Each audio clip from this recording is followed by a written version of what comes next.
வறுமையிலையும் நம்ம நேர்மையாக இருக்கணும் அப்படின்னா அதற்கான பயிற்சியை எங்கேருந்து பெற முடியும் அப்படின்னா உண்ணாவிரதம் இருக்க பழகணும். ஏன்னா நம்ம சாப்பாட்டுக்காக தானே எல்லா குற்றங்களையும் செய்கிறோம்.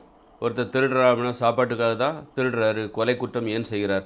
கொலை குற்றம் செய்து அதனால் வருகிற கூலியை வைத்துக்கொண்டு அவர் சாப்பிட்றாரு. முதல் தேவை, அவருடைய முதல் தேவை என்பது சாப்பாடு தான், வயிற்றை நிரப்புகிறது தான். அப்போ வயிறு தான் அவர் செய்கிற குற்றங்களுக்கு காரணம். அவர் குற்றத்தை நியாயப்படுத்துறதுக்கு சாப்பாடு தான் காரணமாக இருக்குது. நான் குற்றம் செய்தால் தான் நான் சாப்பிட முடியும், திருடினால் தான் எனக்கு சாப்பாடு, என் குடும்பத்துக்கு சாப்பாடு.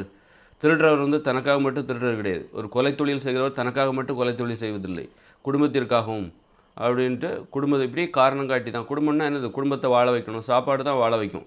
நீங்கள் மற்ற எந்த தேவையும் நீங்கள் கொடுக்கலன்னா கூட பரவாயில்ல, உடை அணியவில்லை என்றால் கூட நீங்கள் உயிர் வாழ்வீர்கள்.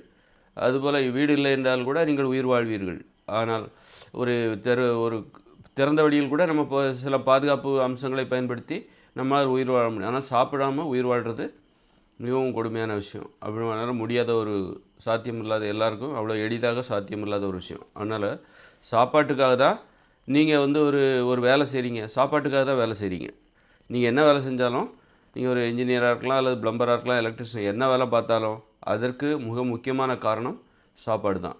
அப்போ அதுபோல் தான் நீங்கள் பணத்தை சம்பாதிப்பதற்காக தான் நீங்கள் ஒரு வேலையை செய்கிறீங்க. அதுபோல் குற்றங்களை செய்கிறவர்கள், திருடுகிறவர்கள், கொலை செய்கிறவர்கள், கொலையை தொழிலாக செய்கிறவர்கள், திருடுவதை தொழிலாக செய்கிறவர்கள், அவர்களுக்கும் சாப்பாடு தான் காரணமாக இருக்குது.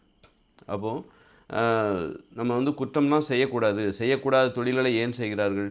சாப்பாடு தான் காரணமாக இருக்குன்னா உண்ணாவிரதம் இருக்க தெரியல, அதாவது பசியை பார்த்து பயப்படுறாங்க, பசியில் தடுமாறுறாங்க, அதனால தான் திருடுறாங்க. பசி வரும்போது நீ ஒன்று திடகாத்திரமாக வச்சுக்கோ, மன உறுதியோடு இரு. சாப்பிடும்போது நீ உறுதியாக இருக்கிறதுலாம் பெரிய விஷயம் கிடையாது. பசியோடு இருக்கும்போது நீ உறுதியாக இருக்கணும். பசியோடு இருக்கும்போது உறுதியாக இல்லாதவர்கள் வயிறு நிறைய சாப்பிட்டாலும் உறுதியாக இருக்க மாட்டார்கள். இப்போ லஞ்சம் வாங்குகிறான், அவன்லாம் உண்ணாவிரதமே இருக்க மாட்டான், நல்ல சாப்பாடு தான், எப்போ பார்த்தாலும் சாப்பாடு தான். இந்த லஞ்சம் வாங்குறவங்க, ஊழல் பண்ணுறவங்க, ஏமாத்துறவங்க, எப்போ பார்த்தாலும் அவங்க சாப்பாடு தான். ஆனால் அவங்க உறுதியாகவே இல்லை, அவங்க மனசில் ஒரு நேர்மை இல்லை. அதனால் நீ சாப்பிட்டுட்டாலே நீ நேர்மையாக இருக்க முடியாது. நீ பசியோடு இருக்கும்போது நீ எப்படி இருக்கிறியோ அதுதான் நீ சாப்பிட்டாலும் இருப்ப. பசியோடு இருக்கும்போது நீ நேர்மையாக இருந்தால் சாப்பிட்டாலும் நேர்மையாக தான் இருப்ப. அதனால் ஒருத்தர் நேர்மையாக இருப்பதற்கான அந்த பயிற்சி இருக்குல்ல, பசியோடு இருக்க பழகணும், உண்ணாவிரதம் இருக்க வேண்டும். இன்னும் சொல்லப்போனால் நேர்மையற்றவர்களால் உண்ணாவிரதமே இருக்க முடியாது, சாப்பிடாமலே இருக்க முடியாது. அதுலேருந்தே தெரிஞ்சிடும் நீ நேர்மையானவராக இல்லையா என்று. உண்ணாவிரதம் இருக்க முடியவில்லை என்றால் நீ நேர்மையானவரே கிடையாது, உன்னால் நேர்மையாகவே இருக்க முடியாது. அதனால் தடுமாற்றம் வந்துவிடும். அதனால் உண்ணாவிரதம் இருக்க பழகும் பொழுது ஒருத்தர் நேர்மையாகவும் இருக்கிறார்.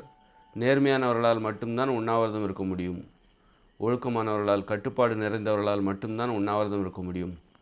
உண்ணாவிரதம் இருக்க முடியவில்லை என்றால் அவரிடம் கட்டுப்பாடு இல்லை, ஒழுக்கம் இல்லை, நேர்மை இல்லை என நாம் தெரிந்து கொள்ளலாம்.